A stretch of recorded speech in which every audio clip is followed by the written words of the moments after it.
শখের প্রিয় শখ কি? আমার প্রিয় শখ, আমি তো একটা শখ। হ্যাঁ।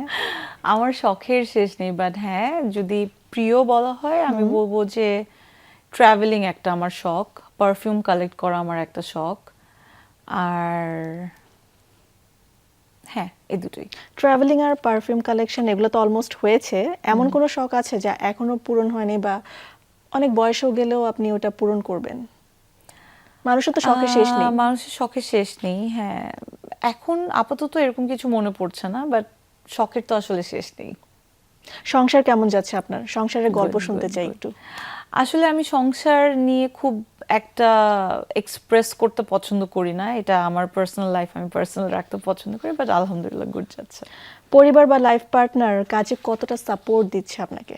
ফ্যামিলি আমাকে সব সময় সাপোর্ট দেয়, ফ্যামিলির সাপোর্ট ছাড়া ডেফিনেটলি আমি এত দূর আসতে পারতাম না। আর যারা আমাকে ছোট থেকে চেনে তারা তো সব সময়ই দেখেছে যে আমার সাথে সব সময় হয় আমার মা, না হয় আমার বাবা, কেউ না কেউ থাকতো।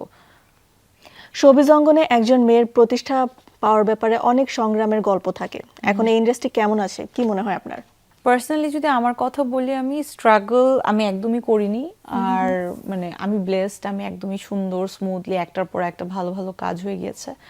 অ্যান্ড স্ট্রাগলের দিক থেকে আমি যদি অন্য কারো কথা বলি, আমি জাস্ট বলবো যে ডেডিকেশন যদি থাকে আর অনেস্টি, কাজের প্রতি dedication, honesty, time maintain, at the same time সিনিয়রদের রেসপেক্ট করা আর নিজেকে প্রোটেক্ট করা।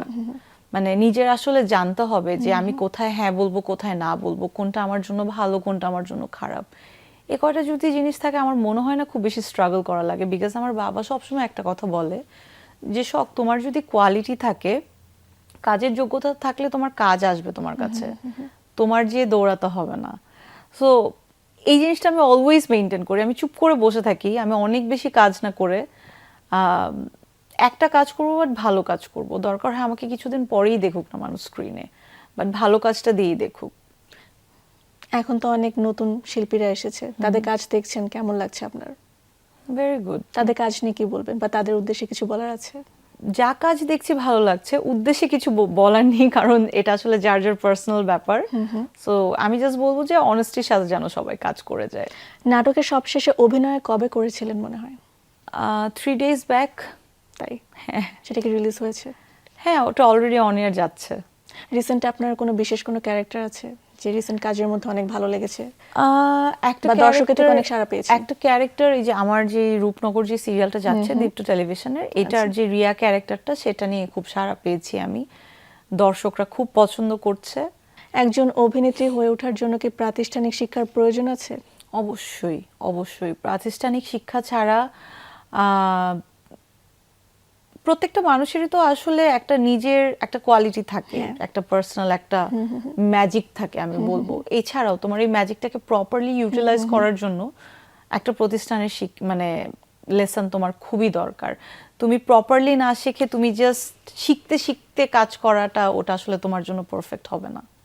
আপনার কি এই ধরনের কোনো ইচ্ছা আছে ফিউচারে নিজের কোনো থিয়েটার অথবা ডান্স ইনস্টিটিউট দেওয়ার ইচ্ছা আছে? ডান্স ইনস্টিটিউটের জন্য অলরেডি অনেকবার আমার সাথে কথা বলে ফেলেছে, বাট আসলে সময় অ্যান্ড সব কিছু মিলে হয়ে উঠছে না, বাট ইনশাল্লাহ দেখা যাক। এখনকার নাটকের মান কেমন আপনার যদি পার্সোনাল ওপিনিয়ন নেই? মান আসলে দেখো, আমরা যে সময়টা থেকে কাজ শুরু করেছি, মানে 2009-10 থেকে যদি বলি, তাহলে ওই সময় মাধ্যম ছিল অনেক কম। এখন যেমন মাধ্যম অনেক বেশি। এখন ইউটিউবের জন্য নাটক হচ্ছে, এখন মানুষ ফেসবুকে নাটক দেখতে পাচ্ছে, অনেক অনেক চ্যানেলস হয়ে গিয়েছে। বাট আমাদের সময় কিন্তু কম্পিটিশন অনেক টাফ ছিল, কিছু লিমিটেড চ্যানেলস ছিল, নাটকের মান অনেক ভালো ছিল, বাজেট অনেক ভালো ছিল। বাজেট অনেক ভালো থাকার কারণে কিন্তু নাটকের মান অনেক ভালো ছিল। এখনো যে নাটকের বাজেট অনেক ভালো না সেটা আমি বলবো না, আছে, বাট সব কিছু মিলে না ভালো খারাপ মিলেই আছে। এটা যদি আমার পার্সোনাল ওপিনিয়ন, মানে যদি জানতে চাও, তাহলে আমি বলবো যে ভালো খারাপ মিলেই আছে। কিন্তু অনেকেই বলছে যে মাধ্যমগুলো বেশি হওয়ার কারণে ভিউয়ের উপর নির্ভর বেশি হচ্ছে বা ভাইরাল হতে চায় সবাই।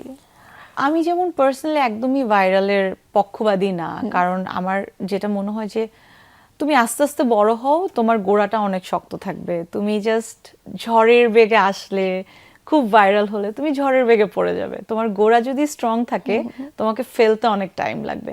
সো ভাইরাল আসলে এখন একটা ট্রেন্ড, মানুষের আসলে যে ফ্লো এর সাথে যাচ্ছে, তো সো এটা খুব তাড়াতাড়ি চলে যাবে। আর ভাইরাল হওয়ার জন্য আসলে ভাইরাল ভিউ এগুলো আমার একদমই পছন্দ না। আমি একটা ছোট এক্সাম্পল দিই, সেটা হচ্ছে মোশাররফ করিম ভাইয়ের কথা যদি বলি। মোশাররফ করিম ভাইয়া কিন্তু অনেক বড় একজন আর্টিস্ট, রাইট? বাট অনেক সময় আমি মাঝে মাঝে দেখি যে স্ক্রল করে যে নর্মাল একটা নাটক, সেখানে আমি হয়তো আমি কাউকে ছোট করে বলছি না, সেখানে আমি কোনো আর্টিস্টকে হয়তো মানে আমার নোন না, বাট ওই নাটকের ভিউজ এত বেশি, ওইটা এত ভাইরাল হয়েছে, বাট ওটা কিন্তু কেউ দেখেনি কিভাবে ভাইরাল হয়েছে, আই ডোন্ট নো, ওটার ভিউজ অনেক বেশি। বাট মোশাররফ করিম ভাইয়ের একটা নাটকের ভিউ অনেক কম, বাট ওই নাটক সবাই দেখেছে। সো ভিউ এর সাথে যদি আমরা একটা আর্টিস্টের সাথে কম্পেয়ার করি, এটা আসলে কখনোই হবে না। ভিউ, তারপরে তোমার ভাইরাল, এগুলোর সাথে প্রপার কাজের যে মান, এটা আসলে মিলালে হবে না। তারপর আমরা এখন দেখছি বিভিন্ন রকমের অ্যাওয়ার্ড শো হচ্ছে, অনেকে অ্যাওয়ার্ড পাচ্ছে যারা এটার হয়তো যোগ্য না। এটা নিয়ে কি বলবেন? এখন তো আসলে অ্যাওয়ার্ড শোজ এর ছড়াছড়ি হচ্ছে। আমাকে যেমন পার্সোনালি কিছু অ্যাওয়ার্ড শোজ থেকে যখন ফোন দিয়ে বলে, আমি কিন্তু যাই না, আমি কিন্তু মানা করে দিই। আমি জিজ্ঞেস করি যে আমাকে যে আপনারা অ্যাওয়ার্ড দিতে চাচ্ছেন, কি পারপাস দিতে চাচ্ছেন?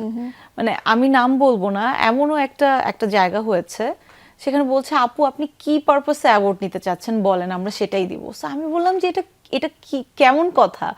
মানে আমি বলবো যে আমি এটার জন্য অ্যাওয়ার্ড দিতে যাচ্ছি, আপনারা আমাকে দিয়ে দিবেন? মানে আমার কোনো অর্জন নেই তাহলে? তো মানে জিনিসগুলো আসলে হয়ে গিয়েছে এরকম যে অ্যাওয়ার্ড পেলে আসলে ভালো লাগে, এটা কাজের স্বীকৃতি, বাট আসলে প্রপার একটা বিচার হয়ে একটা প্রপার মানে অর্জনের একটা অ্যাওয়ার্ড পাওয়া, এটা আসলে খুব দরকার। মানে লবিং থাকা বা অ্যাওয়ার্ড শোজ হচ্ছে অনেক, অ্যাওয়ার্ডের ছড়াছড়ি, মান নষ্ট হয়ে যায় আর্টিস্টদের। আমি বলবো যে ইন্সপিরেশনটা নষ্ট হয়ে যায়। ইন্সপিরেশনের জন্য অ্যাওয়ার্ড নেসেসারি, ইটস ট্রু, কাজের স্বীকৃতি, এটা ভালো লাগে যে হ্যাঁ আমি কষ্ট করে একটা কাজ করেছি, কাজটা ভালো হয়েছে, সেটা স্বীকৃতি হিসেবে আমি একটা অ্যাওয়ার্ড পেয়েছি। বাট যেন তেন কাজের জন্য যে কেউ অ্যাওয়ার্ড পেয়ে যাচ্ছে, বা যে কেউ না পেলেও তোমার ন্যায় বিচারটা না হয়ে অ্যাওয়ার্ড নিয়ে চলে যাচ্ছে, এগুলো হলে আসলে খারাপ লাগে, এটা হওয়া উচিত না। আর আমার কাছে মনে হয় যে একটা শিল্পীর সবচেয়ে বড় অর্জন হচ্ছে ভালোবাসা। এখনকার সময় আমি যদি বলি, অ্যাওয়ার্ড না, অ্যাওয়ার্ড সার্টিফিকেট দিয়ে একটা শিল্পীকে জাজ করা যাবে না, কখনোই না। কখনোই না।